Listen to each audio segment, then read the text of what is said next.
Well, good afternoon, everybody, and welcome to Todd Klindt's SharePoint podcast number 302, recorded live with a Canine audience on Monday, August 15th, 2016. I'm your host, Todd Klindt, and no, I'm not a ventriloquist. I'm not throwing my voice to make it sound like a dog. I am once again joined by, well, I'll let him tell you. Mr. Shane Young, the one that's providing the services of the barking dog. The dog has not barked once today, and currently now it's going, so I'm going to go mute. I'm very popular. My appeal transcends species. Humans love me. Dogs love me. It's all that. If you love me, you can send me an email at todd.klint@rackspace.com. Hit me up on Twitter at Todd Klindt. I'm all over the internet. You can go to toddklint.com. I got a website, threw something together there. You can do that. Shane, do you have anything you'd like to pimp? I would like to pimp that my dog has stopped barking. Yay! And then you can always hit up me on my dear beloved boldzebras.com. See my nice new fat head. And then my YouTube channel. Everyone loves my YouTube channel. Lots of fun videos out there, so come see me. What is your YouTube channel? Tell the kids. Oh, goodness. www.youtube.com/C, this is in the letter C, /Shane Young Cloud.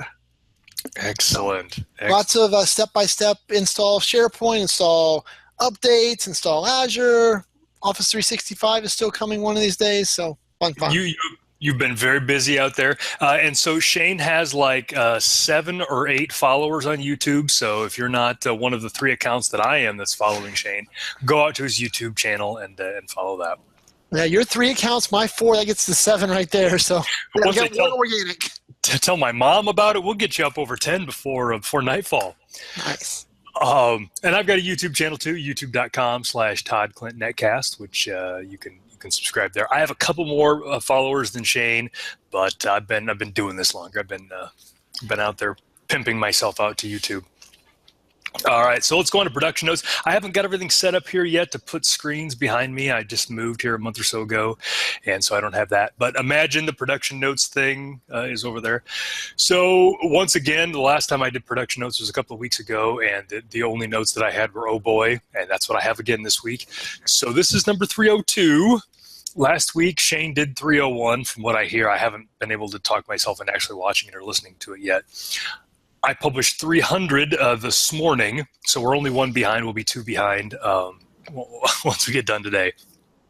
But we're getting those out.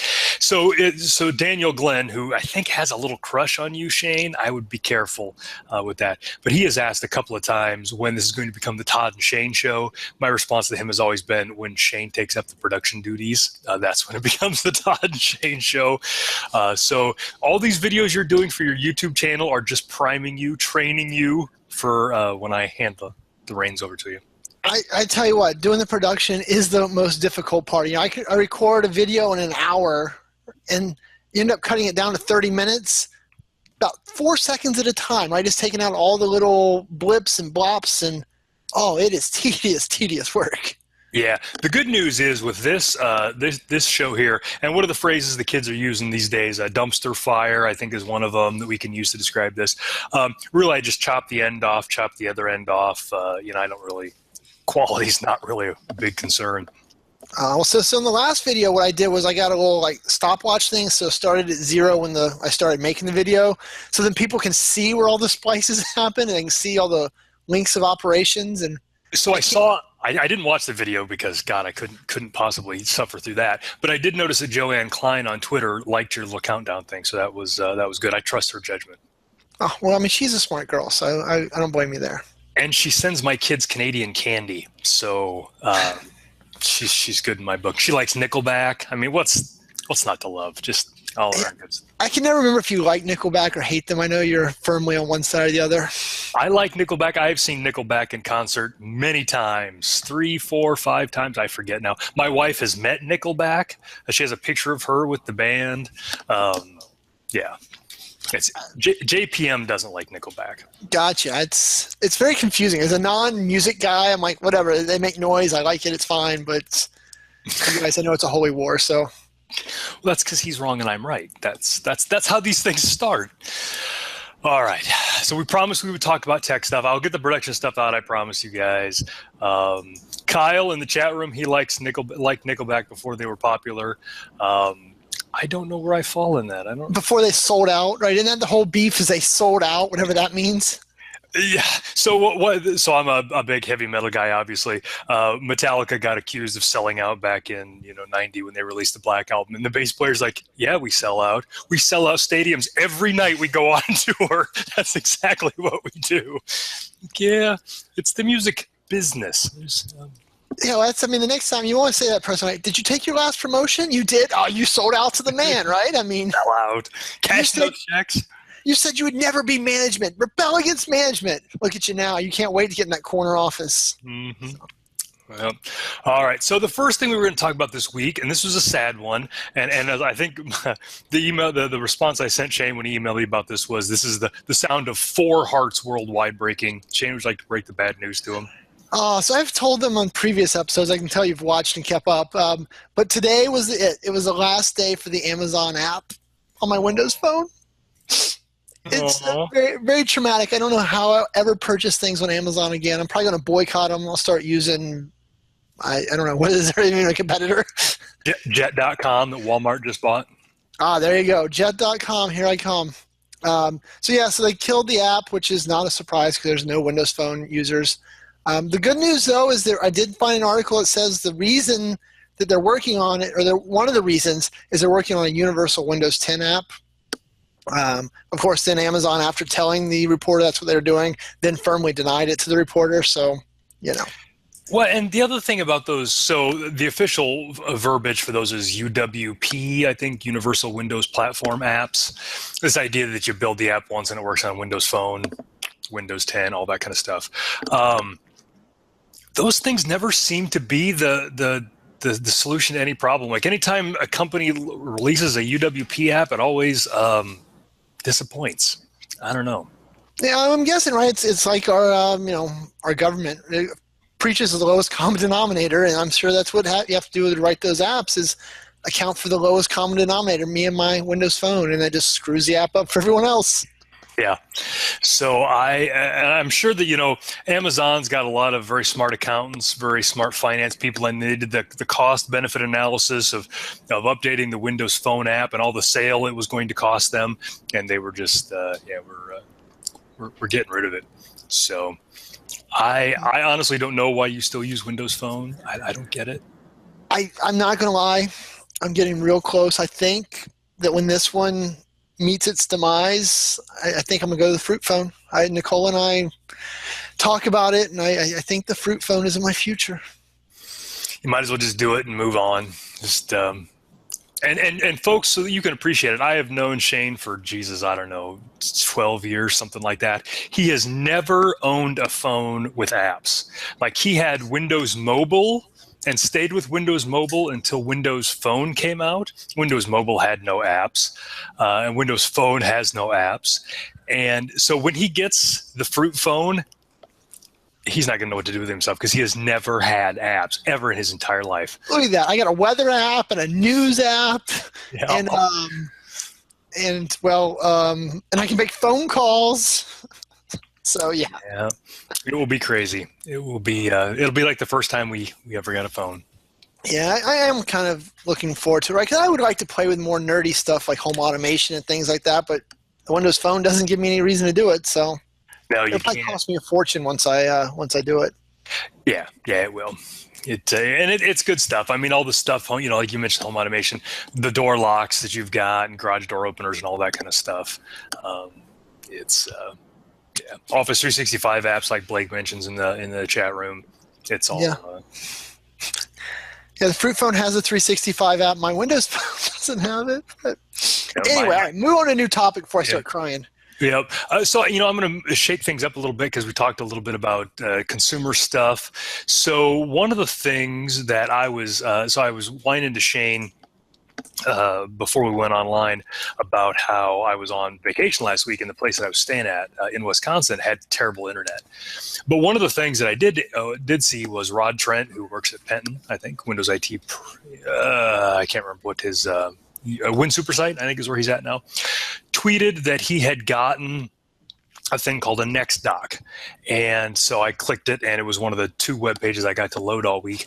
But essentially, this Next Dock is a travel laptop, but it's got no smarts. It's a screen and a battery and a keyboard, but there's no brains to it. And the idea is that you hook up your Windows Phone with Continuum or something else with like mini HDMI or whatever, and you turn something else into a laptop while you travel. And this is something Shane and I remember very, very distinctly at an MVP summit 100 years ago, walking down the street, and Shane having this exact idea. And this was a long time ago. And so this is kind of the thing. And I looked at it, and it doesn't look bad. I think it's got a 14-inch screen, which is not bad. And it's got a battery that will power it for X number of hours. And you can hook it up with Continuum, or you can use micro HDMI and Bluetooth to the keyboard. I mean, it seems pretty good. But I was kind of thinking about it. What would it replace in my backpack? And that's the problem that I have. You know, I carry a couple of laptops now because I got a work laptop and a home laptop, and I got a little tablet that I watch movies in the plane with and all that. Would this Next Dock actually save me anything, or would it just be something else that I had to carry? No, I think that's the answer, right? The answer is it's not going to save you anything. Unfortunately, though, or fortunately, whichever way you want to look at it, right? I think it's a step towards this nirvana that you and I described, you know, in Seattle, in the slight drizzle, as I recall. Yes, it was. Dark evening, we were walking into town. Yep. You know, the idea, right, that Todd and I have kind of laid out is that you would take this concept, you got to go like 7 more steps down the road, where the dock isn't just a display and a keyboard and a mouse, but it brings, you know, more RAM and more CPU and more storage to the equation. So really it's like, hey, I've got an actual physical usable machine, and when I dock my phone into it, now it just makes my phone more awesome. So it's not my phone running really slowly on a monitor, it's my phone getting all this added benefits of extra hardware, and that's where they've got to get for it to actually be a useful thing. Yeah, and that was kind of my thing. So I would like to get one of these. It was an Indiegogo thing, so I don't think you can buy them now. The price wasn't bad. The price was like $120. And if it actually did something, you know, if it did close to what it wanted, it wouldn't be too bad. But I thought, you know, so I've got this Android phone, and it's a Galaxy S7. It's not too bad. I wondered if I could use it as a laptop. Like, does it have enough oomph for that? It's fast enough as a phone. But as the screen gets bigger, one of the advantage to having a big screen is you can have more things going at once, you know, than you can on a phone. So I'm curious if it would fall down then, or if, you know, I could take my Dell Venue 8 tablet, if it had enough oomph to power that, then I could just take that. I'm curious. It's a step in the right direction, but you know, to your point, right? So Microsoft, when I bought my phone, they gave me a display dock for free. I really want to use it. I mean, I want to go test it out, but at the same time, I'm like, meh, it's too much effort, and it's still unopened. Yeah, and I remember when they first started talking about those, everybody's all excited, and I'm like, when would you use this? Give me the example, you know? You're never going to do it, and you can't. It's getting better, but you'd never use it in a hotel room because there's no monitor there. It's getting better about being able to hook up TVs, but then the TV's always off to the side, and TVs look like crap for computer stuff. So you're always going to take your laptop for the hotel room. It would only ever work if you worked at a place like, you know, some of that had, you know, the hotel type workstations that had those docks there that you could just jack your phone into. And even then you'd have to be, you know, sounds mean, we have to be like a C-level executive, right, who doesn't actually do any work, just reads email and browse, and yeah. Because, you know, as soon as I've tried to use Word or PowerPoint on my phone. It'll work to display them real quick, but it's not going to let me get in there and build a PowerPoint presentation. It's just too slow, too cumbersome, not enough features. Yep.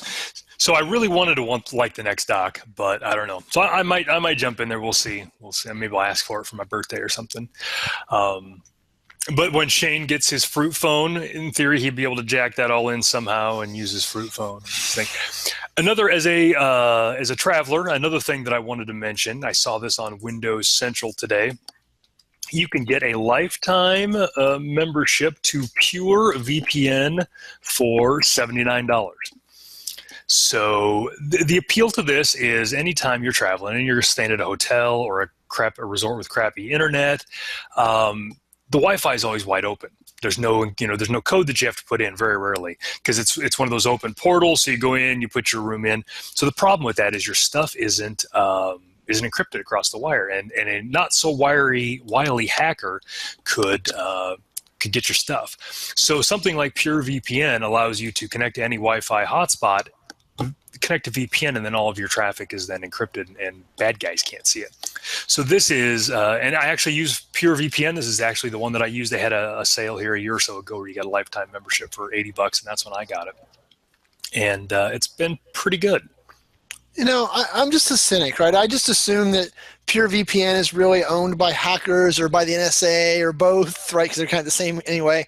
And so all I'm really doing is paying money to directly stream them all my information instead of making them work a little for it. Yeah, I mean, it was probably not true, but I guess that's one of the downsides. Is you're gonna yell at me, right? But I have a defeatist mentality when it comes to a lot of the security stuff. If somebody wants my stuff, they're gonna get it. So I agree with that. So I will say there's two parts to that. If somebody is targeting Shane Young with enough tenacity and enough money, yes, they will get it. I agree with that. But they have to be targeting you. And so what this kind of does is this takes out the opportunity, the crime of opportunity thing. This takes out the guy who's sitting at the resort in Wisconsin and just looking at all the web traffic and trying to find somebody's credit card. This is the thing that protects. But yeah, if he wants you, he's going to get you. Yeah, I totally agree with what you said there. I guess some days I purposely don't do anything when I'm on those, right? I'm conscious of, okay, I'm in a bad place. Don't, go Amazon shopping or go log into my bank account or any of that type of stuff. But at the same time, like, you know what? The dude wants to read my email flying across Outlook. Enjoy. So I will say, and I don't encourage this behavior. So let me be very clear. The thing that I'm about to suggest is not condoned by the podcast. But right now, the Olympics are going on. And depending on where you live, there's different Olympic coverage. One of the things that Pure VPN has is endpoints all over the world. So if you wanted to watch the BBC's coverage of the Olympics, you could VPN into one of their UK endpoints, watch the Olympics at bbc.uk or whatever their URL is. So that's something. Or if you want to go to Google and have it all be in French, you can VPN into a French endpoint, and it will detect your location and make it all in French. So there's that as well.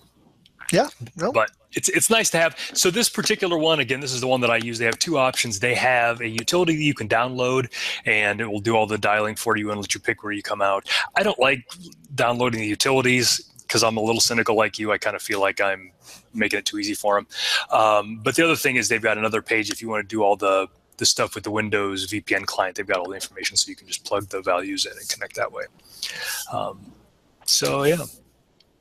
So Kyle in the chat room says he VPNs in back to his home network. I honestly do some of that too. I have a router that supports VPN, and then every once in a while I'll pop a hole open so I can RDP through. So I've got a couple of different options for that, because that would do it too. If you're RDP'd through, that's all encrypted. Nobody's going to be able to eavesdrop. If you VPN in to your own thing, as long as you've got some sort of certificate, they probably can't get to that either. But for the average user, that's a little tough. Yeah, and I used to run RDP on like weird ports just to kind of. Oh gosh, yes. Yeah, 3389 on the internet, not a good idea. No, and I've often, it's been forever since I've done it, but I've often wanted to just set a machine out there and just see how long it took. Just see till icons start popping up on the desktop and all that. Yeah. So that's a couple of things for travelers. So SharePoint stuff. We talk about SharePoint here every once in a while on the old podcast. Couple of links that I wanted to share with you guys. Not necessarily new things, but just good links to have in your back pockets. Shane talked about those C-level folks. They like pictures and graphs and things like that. And so it's good to have these in your back pocket. One of them is a link to a TechNet article on how to upgrade Surface applications. And I'm sure in Shane's encyclopedic list of videos that he's going to be recording here in the next couple of weeks, he'll probably have one of these. But this is a TechNet article that just walks you through the theory and the process of upgrading Surface applications from your SharePoint 2013 farm to SharePoint 2016. Yep, and as expected, easy for me to say, they use lots of PowerShell. They really make it seem scary and difficult. That's kind of one of my problems with those type of articles. They're like, let's see how much we can make this look like it's terrible. But yeah, all the steps were there. Did a breeze through it, and it seemed like everything was pretty consistent with what we would have expected. There was no surprises in the document, so that's good. But like you said, it's a great reference if you need to prove, yes, this is what we need to do. There it is. Yeah, it's just it's a good gut check, and I I do things in a little different order than they do. One of the things they have you do is walk through and start all the service instances first, and I don't know that I'm as religious about that as I should be. I get excited about creating service apps, and then afterwards, when nothing works, I remember to start the service instance. But yeah, just a good thing. It walks through. And for those of you that haven't done it yet, it's the same process as going from 2010 to 2013. Copy your database over.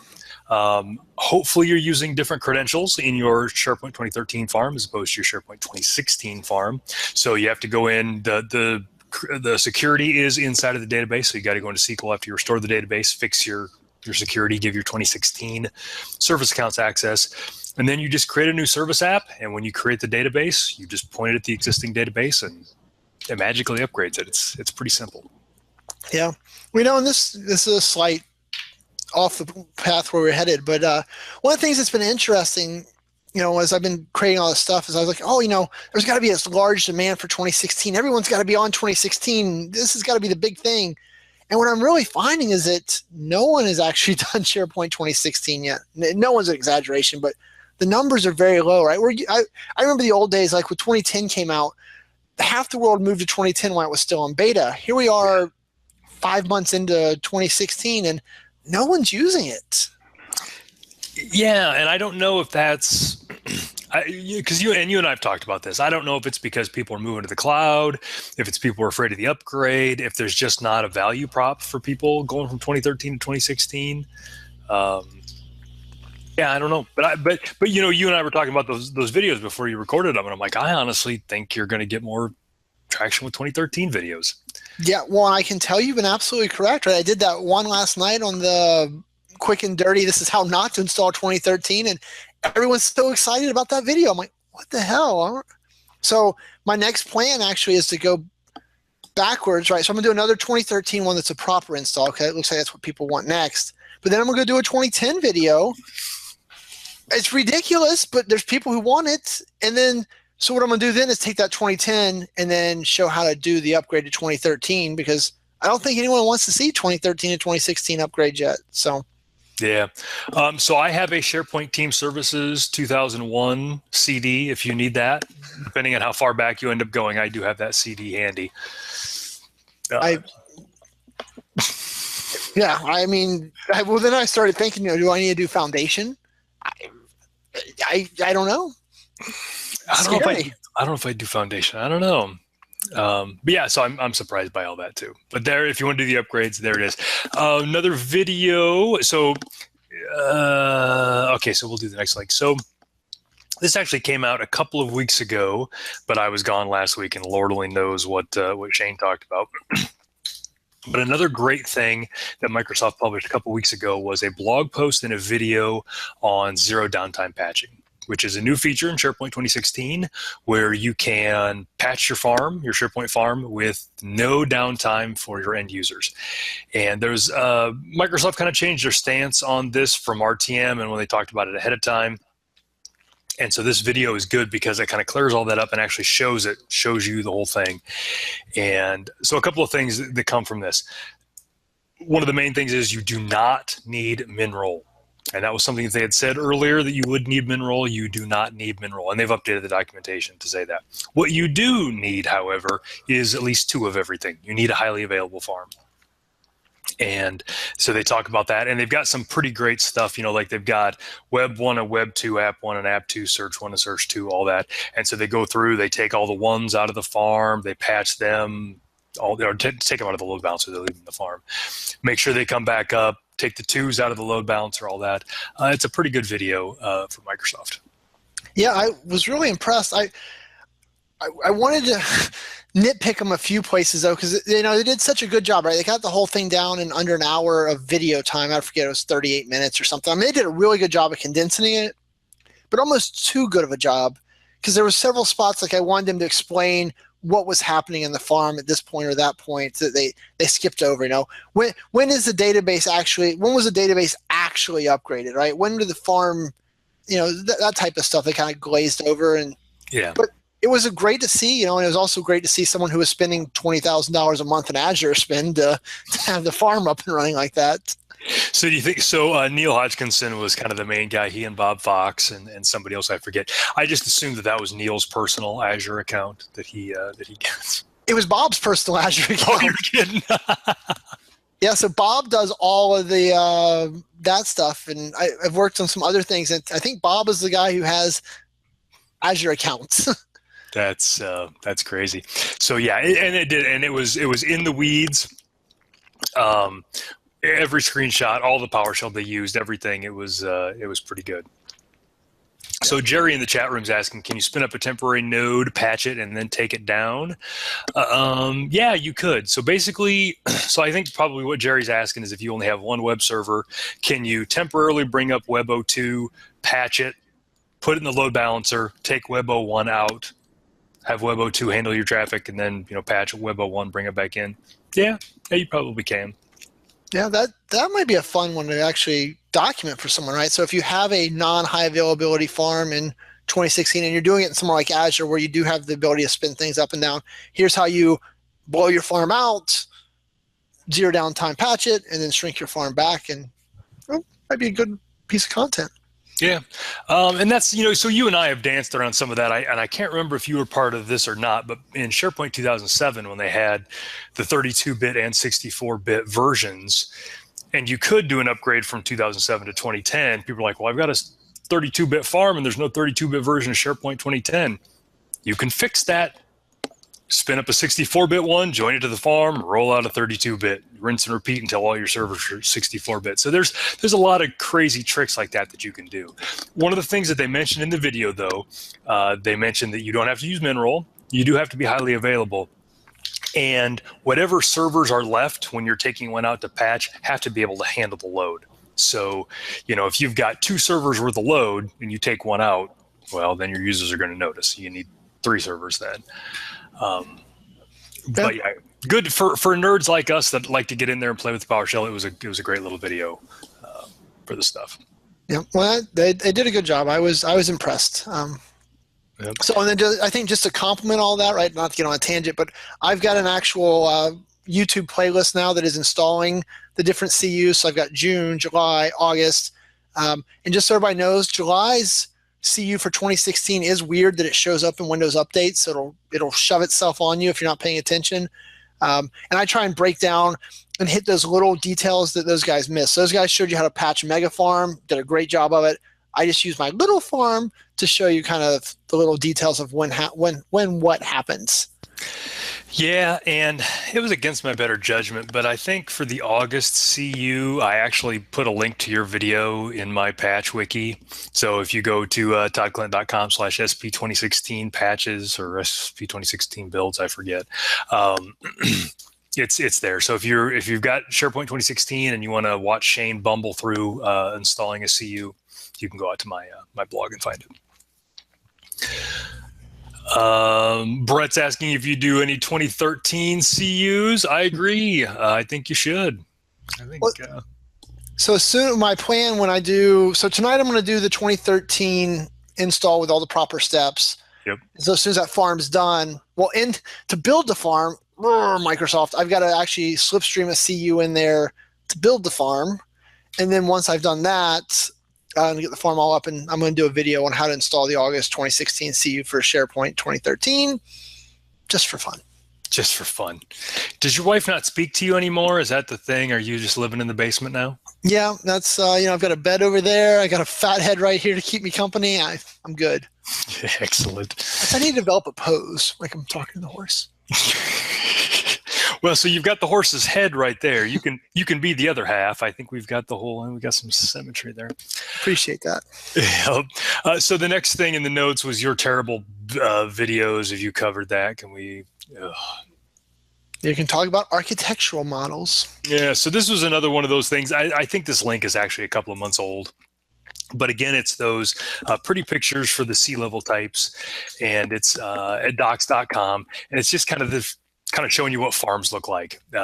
On-prem only farms, hybrid farms, what wires up to what. Just good little thing to have in your pocket. I've got, in my web browser, I've got a set of bookmarks that are all just, SharePoint miscellaneous stuff. And this is just one of those things that's in there. And I had to send it to somebody a couple weeks ago. I thought I'd share it with you guys. Yeah, I think it's a good old document, right? There's nothing new in there, I don't think, for us. We weren't like, oh, I did notice that the marketing people got in there and put a little slant spin on, you should really just do this in Office 365.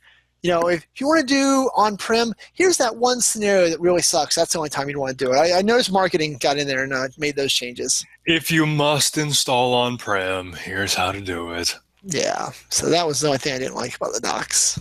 Yeah.